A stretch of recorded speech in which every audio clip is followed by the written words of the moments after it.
Et salut à tous et à toutes, c'est Antoine, c'est un bonheur infini pour moi de vous retrouver aujourd'hui pour une toute nouvelle vidéo. Et aujourd'hui, on va parler d'un sujet qui me tient encore une fois particulièrement à cœur. On va parler d'un sujet par contre un petit peu sensible. Je tiens à le dire, c'est un thème un peu différent de la chaîne de base, mais qui m'intéresse, un thème qui m'intéresse parce que je m'intéresse à ce sujet. On va parler de politique, voilà. Bon, on va tout vous dire, on va parler politique. C'est vrai que moi, la politique, j'aime bien ça, je m'intéresse pas mal à la politique depuis pas mal de mois, pas mal d'années même. Et c'est vrai que ça rentre pas forcément dans le thème de la chaîne, on pourrait se dire une chaîne développement personnel, une chaîne lecture, etc. Bon, au final, détrompez-vous, parce que je pense que la politique, c'est quand même quelque chose d'important. La politique gère un petit peu la vie de tout à chacun. En France, du moins, la politique, euh, la politique règle pas mal d'aspects de la vie des gens, des concitoyens, des citoyens et citoyennes françaises et français. Et, euh, et c'est vrai qu'aujourd'hui, la politique, c'est quelque chose que les gens... Dans la politique, pardon, c'est quelque chose que les gens aiment de moins en moins. On entend régulièrement que la politique, c'est de la merde, la politique, c'est nul, ça sert à rien, c'est tous des pourris, etc., etc.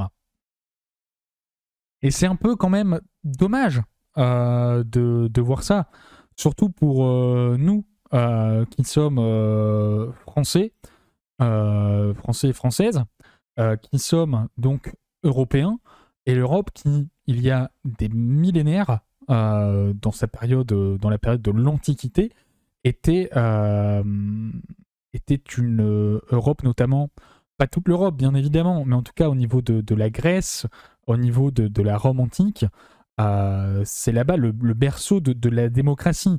Bien évidemment, c'était une démocratie bien différente que celle d'aujourd'hui.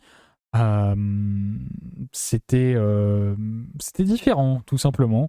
Ça ne se passe plus pareil aujourd'hui parce que à l'époque, par exemple, à Rome, on parle à l'échelle d'une seule ville. Certes, une grande ville, mais c'est à l'échelle d'une seule ville. Pareil à Athènes.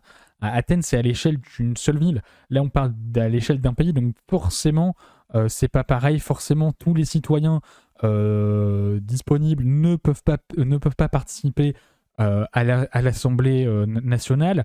C'est d'ailleurs pour ça qu'a été inventée la représentation nationale. Bonne ou mauvaise chose, je ne sais pas. Toujours est-il qu'après, il y a quand même des mécanismes qui ont été inventés, en tout cas qui ont été mis en place, qui ne sont pas forcément utilisés. Ça, c'est. Enfin, qui ne sont pas forcément. Qui ne sont pas utilisés du tout. On peut, par exemple, parler du référendum, qui permet au peuple d'exprimer sa voix, d'exprimer son opinion sur une question, sur une décision, sur un choix politique qui n'est plus utilisé depuis plusieurs années maintenant et qui, quand il a été utilisé par le passé, n'a pas toujours été respecté par les politiques. Donc bien évidemment, aujourd'hui, la politique, les gens la décrit de plus en plus et c'est compréhensible. Et justement, je vais vous expliquer, en tout cas, vous donner un petit peu le pourquoi les gens décrivent la politique et est-ce qu'il y a des solutions possibles. Pourquoi je parle de ça? On pourrait penser dans une chaîne de développement personnel. Bah parce que comme je vous ai dit, la politique, c'est la vie qui réglemente... la politique, pardon, réglemente une partie, voire toute la vie de tout à chacun, réglemente pas mal d'aspects de la vie des gens. Et c'est important de connaître ces aspects-là, de se renseigner sur ces aspects-là. C'est notre devoir en tant que citoyen et citoyenne, c'est de se renseigner sur ces différentes choses, sur les différents courants de pensée qui peuvent exister, sur les différentes décisions qui sont prises, sur les différents mécanismes mis en place par la démocratie, par la République, par la constitution de la France, qui permettent aux politiques de travailler dans l'intérêt normalement des Français. et de ne pas avoir la main mise sur tout un pays, sur toutes les institutions, donc de ne pas être un roi, et encore moins un dictateur, ne pas être un roi, un dictateur, etc.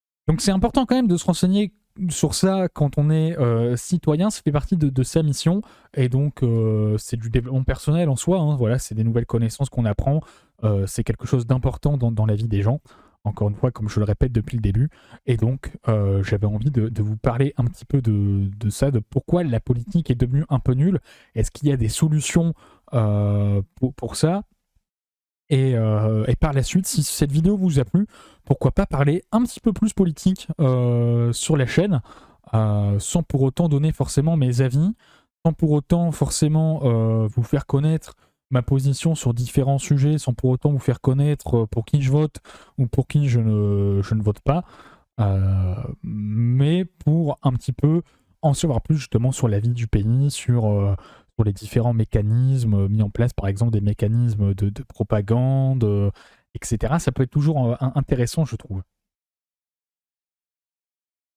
Introduction faite. Un conseil, la France n'est pas dans une bonne période actuellement.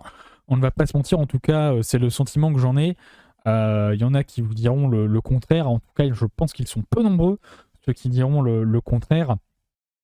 La France traverse différentes crises, a traversé différentes crises. Donc on peut par exemple penser récemment aux émeutes de juillet 2023 qui ont suivi la mort du jeune Naël en région parisienne, à Nantes, je crois, j'ai peur de dire une bêtise. Donc on va pas dire de lieu, mais en tout cas, voilà, les émeutes de juillet 2023 qui ont vu les banlieues, les quartiers s'enflammer à cause de la mort d'un jeune garçon tué à cause d'une balle. Ensuite, il y a eu très récemment la crise des agriculteurs qui ont du mal à vivre, qui donc luttent contre les différentes décisions prises par la Commission européenne, par le Conseil européen, sur les normes en matière d'agriculture et d'écologie.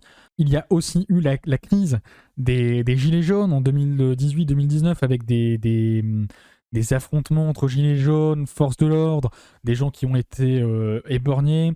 On a eu également la crise Covid en 2020-2021 avec le gouvernement qui a parqué les gens chez eux, qui a confiné les gens chez eux, qui a interdit aux gens non vaccinés de sortir, ce qui était un scandale bien évidemment, surtout quand on voit le résultat aujourd'hui au niveau de la dette, avec tout un pays qui a été fermé, donc une activité économique qui a été ralentie, des chèques qui sont faits à foison, plus une guerre Ukraine-Russie avec la France qui donne des milliards à l'Ukraine, et donc aujourd'hui une dette qui est de plus en plus grande. Je crois que là récemment il y a un rapport qui va sortir ou qui a été sorti qui annonce une dette de 5,5%, je crois. Et on peut encore faire, la liste est très longue, la liste est très très longue. La France est dans une mauvaise période, elle traverse beaucoup de crises différentes, et pourtant rien ne change, rien ne s'améliore.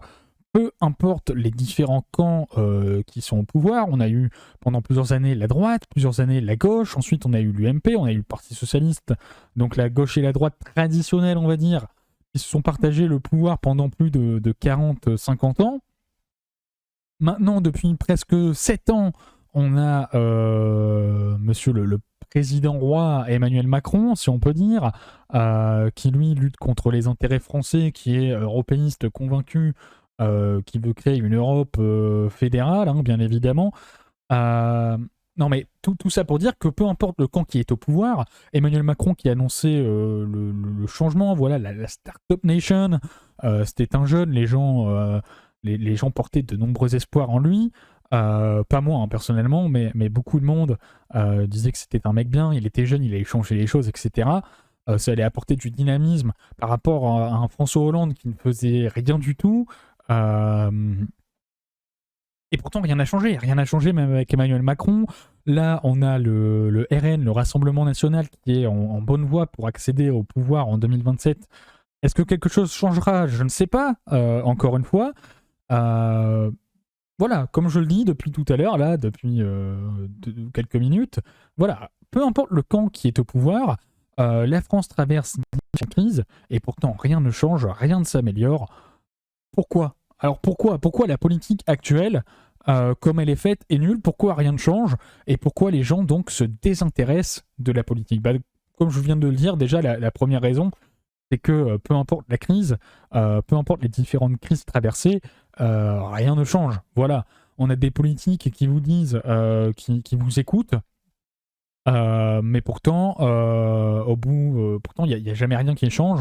La France traverse toujours les mêmes crises, voilà, les problèmes économiques. Ça fait longtemps qu'il y en a. Hein, la dette, elle n'existe pas depuis 2 ans. La dette, hein. La dette, elle est là depuis plusieurs années. Simplement, là, elle s'accroît de plus en plus. Donc rien ne change, rien ne s'améliore, et donc ce qui fait que les gens perdent espoir. Les gens ne font plus donc confiance à la politique parce qu'ils voient que rien ne change, rien ne bouge. Mais pourquoi rien ne change, rien ne bouge? C'est ça la question. C'est ça la question qu'il faut se poser. Il y a plusieurs éléments de réponse qu'on pourrait apporter. Je tiens simplement à préciser que tous les éléments de réponse que je vais donner là ne sont pas ne sont pas exhaustifs. On pourrait rajouter une liste longue comme mon bras, voire longue comme la Tour Eiffel, comme raison. Je vais vous donner les raisons qui m'ont semblé les plus évidentes. Dans un premier temps, une politique pour les avantages et les intérêts personnels. On a plus l'impression que les politiques luttent pour leurs intérêts personnels, leurs avantages personnels, et pour, par exemple, une prochaine élection. Par exemple, on a là très récemment une interview de Bruno Le Maire qu'il a donné pour le JDD, qui donne, je ne l'ai pas lu l'interview, je ne vais pas vous mentir, mais d'après les retours qu'ils en sont faits, soi-disant, Bruno Le Maire ne s'est pas très bien, ne s'est pas très mal débrouillé dans l'interview, il fait des bons constats, il donne des bonnes solutions, et pourtant ce mec, ça fait 7 ans qu'il est au pouvoir, ça fait 7 ans, ça fait plusieurs années qu'il est au ministère de l'économie, et pourtant aujourd'hui il va vous dire qu'il y a des problèmes, qu'il faut faire ci, ça. Pourquoi quand tu es au pouvoir tu le fais pas? Parce qu'on sait très bien que si tu veux pas régler les problèmes, c'est pour te créer un programme, et pour que en 2027, quand tu arriveras à l'élection présidentielle, tu peux te dire qu'il y a des problèmes. Et au final, quand tu seras au pouvoir, les problèmes, tu vas pas les résoudre, parce qu'au final, tu vas toujours ne jamais vouloir résoudre les problèmes pour à chaque fois jouer là-dessus, jouer sur ses peurs, jouer sur ses problèmes, sur un semblant de solution que tu peux donner, et pouvoir ainsi te faire réélire le plus possible, quoi. Donc c'est pour ça, c'est ça qui déplaît beaucoup. On sent beaucoup d'intérêt personnel. On sent que par exemple Macron, c'est un gouvernement qui est fait pour les riches. Voilà, on sait que son électorat à Emmanuel Macron, par exemple, ce sont les retraités, ce sont les boomers comme on les appelle. Et donc, bien évidemment, Emmanuel Macron va faire une politique qui va avantager ces boomers, qui va avantager ces retraités, qui va avantager les personnes les plus riches. On peut penser également à Jean-Luc Mélenchon et à l'extrême gauche en général, qui va jouer sur les peurs des musulmans, qui va jouer sur les peurs des personnes immigrées, des personnes étrangères, qui va jouer sur leur peur en disant les Français sont racistes, les Français sont machin chose, regardez la France, elle est islamophobe, la police, elle est raciste, etc. Ils vont jouer sur ces peurs-là pour arriver au pouvoir. Donc au final, c'est des intérêts personnels. Voilà, c'est électoraliste la démarche par exemple de l'extrême gauche. On peut dire pareil également de la droite, de l'extrême droite d'une certaine façon. Voilà, toujours basé sur la peur de l'autre, la peur du nouveau. Forcément, ça fait ça fait parler les réacs, et ça fait réagir les réacs, les personnes un petit peu comment dire, réactionnaires, oui, mais qui ont une certaine qui ont une certaine vision idéaliste du passé, qui ont peur du nouveau, etc. Donc au final, tous les camps servent des intérêts personnels et leurs avantages personnels. ils ne pensent pas, les politiques, on a l'impression qu'ils ne pensent pas à l'intérêt général et à l'intérêt des Français. Ou en tout cas, pas tout le temps. Voilà. Et ça, les gens le remarquent, les gens le sentent, et c'est ça. Et c'est ça qui fait que les Français et les Françaises se désintéressent de plus en plus de la politique. En continuité avec le premier point, enfin avec le point précédent, c'est que on a l'impression que les politiques font des politiques pour plaire, justement, pour essayer de se faire réélire, et donc électoralistes. Voilà, ils ne vont pas prendre les décisions importantes sous peine, par peur justement de ne pas se faire réélire, par peur de ne pas, de ne pas avoir un nombre de voix suffisant pour la prochaine élection, par peur de ne pas avoir des subventions, par peur de salir leur petite image, etc. Et donc, c'est une politique, les politiques, pardon, mènent des politiques pour plaire à un électorat, pour plaire à eux, pour leur donner une bonne image. Mais les gens ne sont pas dupes, les gens le sentent. Après, si ça fonctionne, tant mieux. Enfin, si les gens font ça, c'est que sans doute ça fonctionne. Mais en tout cas, moi, c'est vrai que quand je vois ça, bah, ça me débecte un petit peu quand même de ce monde-là. Ensuite, c'est une politique de l'apparence et du clash. Ce qui est mis en avant, c'est beaucoup du clash, des petites phrases. Voilà, on ressort souvent des petites phrases. On ressort souvent des petites citations d'un tel d'il y a plusieurs années. Voilà, toi t'as dit ça, voilà. On s'insulte, on s'invective. Et en fait, ça ne fait pas avancer le débat. Les gens, ce qu'ils veulent, c'est des débats de fond. Les gens veulent arrêter ce clash, veulent arrêter cette politique de l'apparence. Ils veulent du débat de fond. Ils veulent qu'on parle des idées, des sujets. Bien évidemment, la politique, c'est quelque chose de combatif. Je ne sais pas si ça se dit. On s'affronte sur des idées. Bien évidemment que c'est un affrontement d'idées, c'est un combat des idées. Mais de là à mettre en avant toujours le clash, à vouloir clasher l'adversaire, à vouloir sortir toujours la petite phrase qui va faire parler, etc., bah c'est pas bon. Voilà. Et ça c'est en lien avec la politique pour plaire, la politique des intérêts, la politique pour faire parler et pour se montrer. C'est une politique qui est menée pour l'apparence, pour le clash, et ça ne plaît pas. On veut des débats de fond, on veut des gens qui vont au fond des sujets, qui vont au fond des idées qu'ils pensent. Voilà. Mais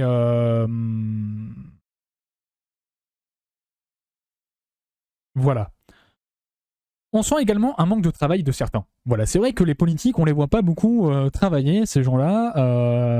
Comme on vous dit, comme je l'ai dit par exemple tout à l'heure, bah, c'est que à chaque fois ils font plein de constats, mais on les voit jamais régler les constats. Voilà, régler les constats, régler les problèmes qu'ils font, ou en tout cas quand ils le font, souvent les choix sont mauvais.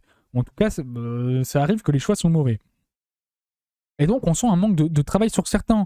De certains, par exemple, encore une fois, là récemment, c'est Bruno Le Maire, je crois, qui a sorti, encore une fois, un énième livre, alors qu'il est censé être ministre de l'économie, qui est censé avoir plusieurs problèmes à résoudre, et qu'il est censé avoir les solutions dans sa petite botte. Hein, dans sa petite botte, dans sa petite hotte de cadeaux. Donc, voilà. Voilà, on sent un manque de travail. À chaque fois, les politiques sont sur les plateaux télé. Très bien, ils sont sur le terrain, c'est important, mais voilà, on n'a pas l'impression qu'ils travaillent.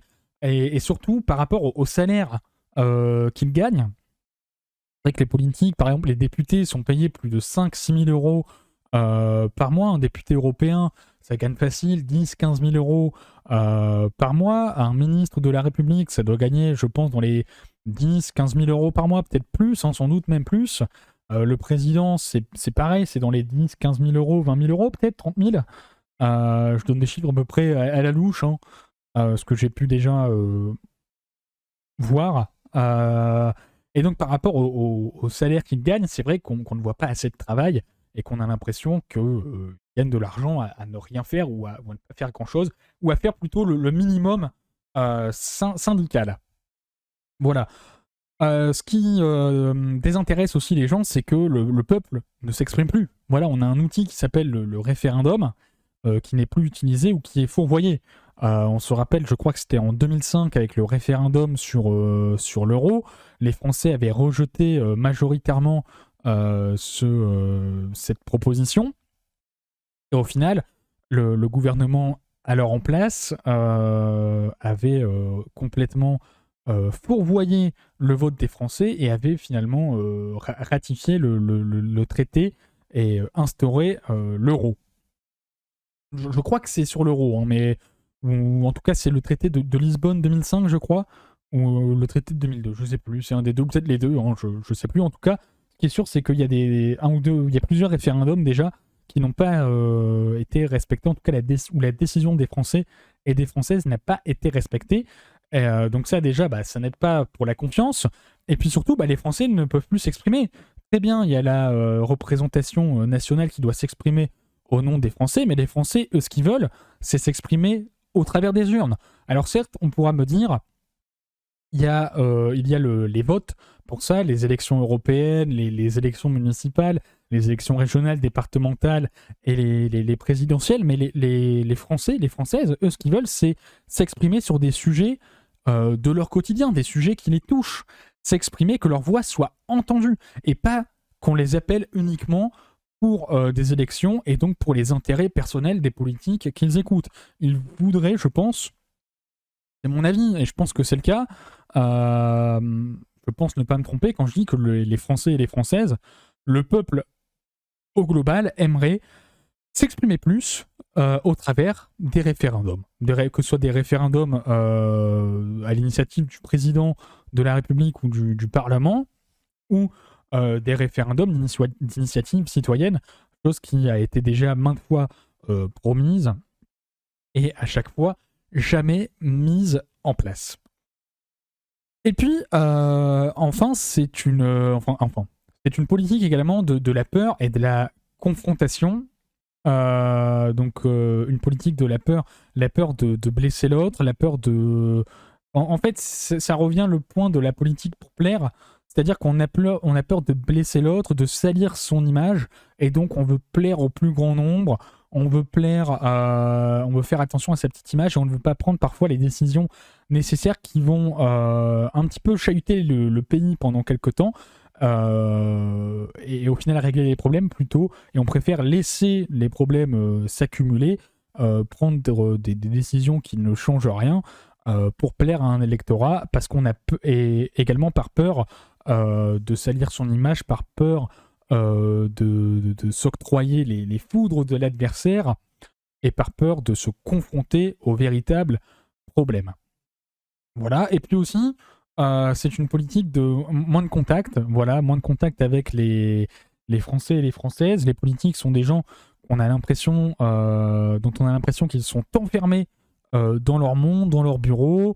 Ils vont que très peu au contact des Français et des Françaises, et quand ils y vont, ça ne change pas grand-chose. Ils disent qu'ils ont entendu, qu'ils ont écouté, et au final, rien ne change, comme on l'a dit, et je vous ai énuméré un certain nombre de raisons de peut-être pourquoi les politiques ne veulent pas changer les choses et ne veulent pas régler les véritables problèmes. Maintenant, y a-t-il des solutions ? Y a-t-il des solutions à tout ça ? Y a-t-il des solutions pour amener les gens à un peu plus apprécier la politique, à s'intéresser un peu plus à la politique, et à ce que la politique prenne une place un peu plus importante dans la vie des gens ? Premièrement, c'est plus de référendums. Moi, ce que je dirais, c'est plus de référendums, laisser le peuple s'exprimer par son vote, et pas uniquement pour des élections, mais demander au peuple son avis sur des sujets précis, sur des questions précises. On peut penser à l'immigration, on peut penser aux différents impôts, par exemple. On peut penser à plein de choses, il y a au service universel, à l'uniforme, par exemple. Il y a plein de sujets sur lesquels les Français, je pense, ont envie de s'exprimer, mais sur lesquels on ne les laisse pas s'exprimer. Donc Si on veut régler le problème de la confiance, de la confiance des gens, des citoyens envers la politique et que les gens s'intéressent un peu plus à la politique, déjà proposer un peu plus de référendums. Voilà, ne pas avoir peur de l'expression dans les urnes des Français et surtout respecter le choix de ces derniers. Voilà, si les gens votent majoritairement oui, par exemple, à la question faut-il l'uniforme à l'école, eh bien si les Français votent majoritairement oui, il faut respecter ce choix. Voilà, il ne faut pas aller à l'encontre du choix du peuple français. Sinon, à quoi ça sert de prendre l'avis? Le référendum n'est pas censé être un sondage. Hein. Le référendum est censé donner la voix et l'expression au peuple pour qu'il puisse prendre une décision. Donc, plus de référendums, ne pas avoir peur de l'expression dans les urnes et respecter le choix des Français. Voilà. Ensuite, moins d'administratifs, moins de plateaux télé, de sorties de livres, etc. Les gens veulent plus de travail, plus de concret. On veut vous voir sur le terrain. On veut pas vous voir discuter, pinailler sur des petits trucs à la con. On veut du concret. Les gens veulent des résultats. Ils veulent vraiment de l'impact dans leur vie. Voilà, ce qu'il faut, c'est du concret et moins d'abstrait. Ensuite, comme je l'ai dit, des débats de fond et non de forme. Donc on veut pas des tu as dit machin chose il y a 2-3 ans, voilà. On veut pas des tu as tweeté ça, voilà, tu as fait, etc., etc. On veut des débats de fond, débattre sur le fond des sujets, le fond des idées. C'est le plus important, je pense. On ne veut pas non plus des débats. Donc ça, Internet offre la possibilité de créer des débats de fond, je pense. En tout cas, des débats de fond qui laissent vraiment la parole aux gens. Parce que sur Internet, c'est vrai qu'il y a une chose qu'on ne dit pas, en tout cas, une chose qu'il faut dire, c'est que sur Internet, il n'y a pas l'obligation de pluralisme qu'ont les chaînes d'information et les chaînes télé en général. Et donc, ce qui permet des débats beaucoup plus longs, des mises en avant, la mise en avant de certains points de vue politiques et certains courants d'idées qui n'ont pas forcément autant de temps à la télévision. Voilà, donc nous, ce qu'on voudrait, ce que les gens voudraient, c'est des débats de fond et non que de la forme. Voilà, ne pas penser également à la prochaine élection, voilà, assumer également, je vais le dire après justement, j'en viens tout de suite, voilà, assumer de s'être trompé, voilà, on a l'impression également que les politiques n'assument pas leurs erreurs et n'assument pas leurs torts. Moi, en tout cas, j'assume ce que je fais, j'assume ce que je dis, donc les gars, s'il vous plaît, les gars, les femmes politiques, s'il vous plaît, assumez vos erreurs, assumez vos torts, assumez de vous être trompé. Je vous assure que ça ne vous en coûtera rien.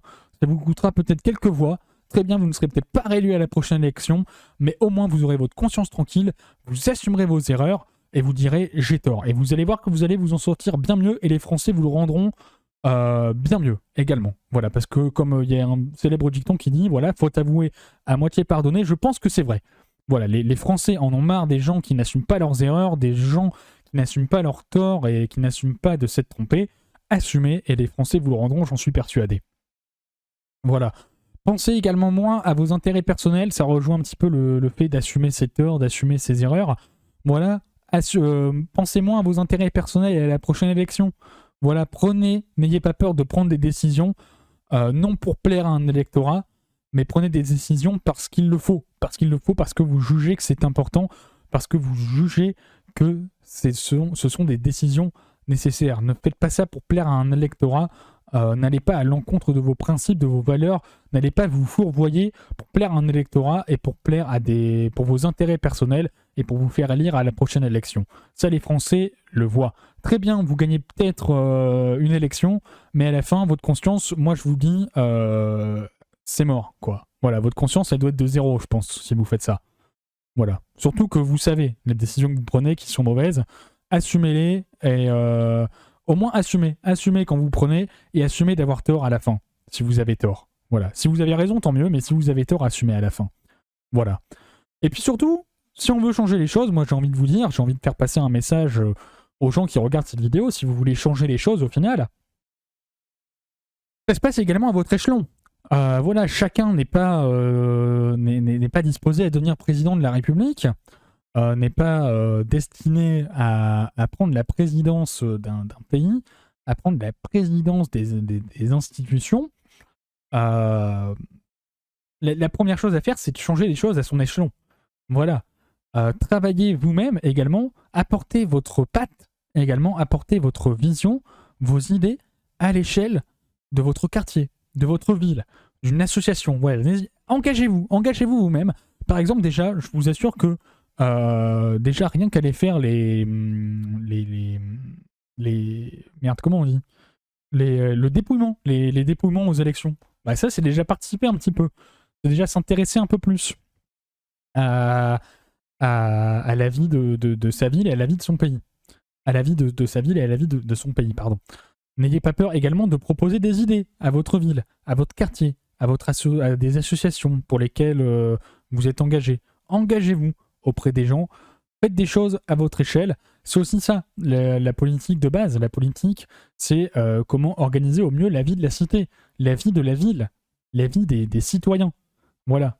Donc, les choses se font également à petite échelle. Voilà, il y a certes beaucoup de problèmes à l'échelle nationale, mais si vous arrivez à changer des choses à l'échelle d'un quartier, d'une ville, c'est déjà très bien. Et c'est faisable, c'est faisable. Il y a beaucoup de villes qui laissent la parole aux citoyens. Il y a beaucoup de villes qui écoutent les gens. À l'échelle de votre quartier, il y a plusieurs choses qui sont possibles. Il y a plusieurs associations qui existent. N'ayez pas peur de vous engager dans des associations. Bénévolement ou pas. Mais engagez-vous. Faites des choses également. Changez les choses à votre échelle. Vous avez le pouvoir aussi. Voilà, c'est bien beau de critiquer les personnes qui sont au sommet de l'État. Là, c'est ce qui s'est passé. J'ai critiqué, etc. Mais on peut également changer les choses à son échelle. Faire des petites initiatives personnelles. Par exemple, moi, c'est au travers de mes vidéos aussi que je vous transmets des choses.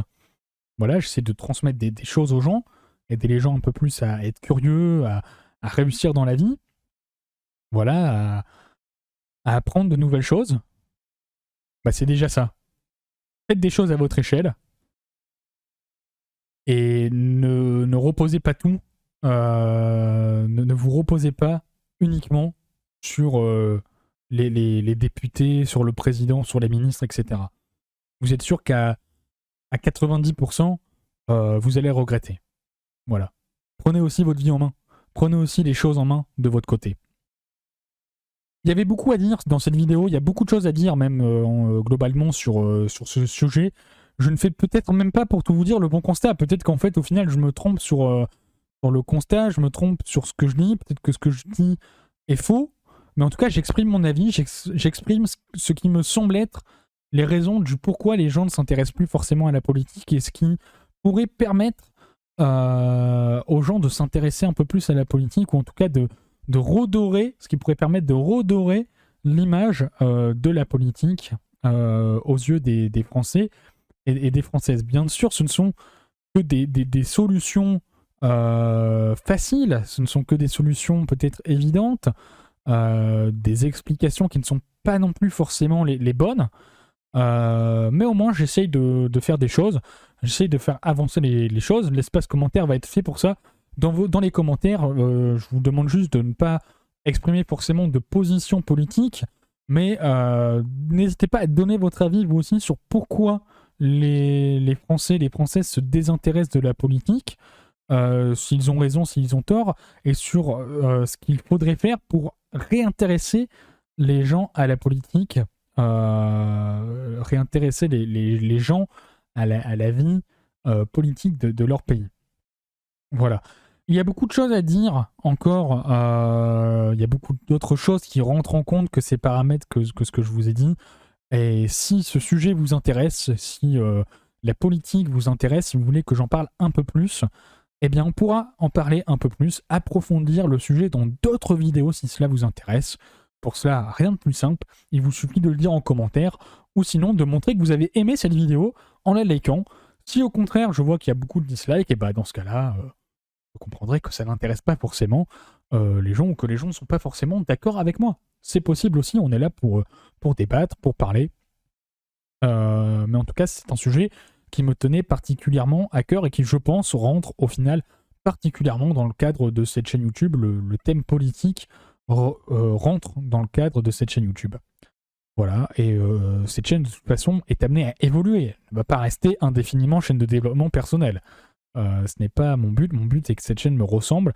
Et moi, je suis quelqu'un qui s'intéresse à différents sujets, à plein de sujets différents, qui est transdisciplinaire, voilà. Et donc, la politique fait partie des sujets qui m'intéressent et que j'ai envie de vous partager. Voilà. Cette vidéo, j'espère qu'elle vous aura plu. N'hésitez pas à donner votre avis en commentaire, à répondre aux différentes questions que j'ai posées en fin de vidéo en commentaire.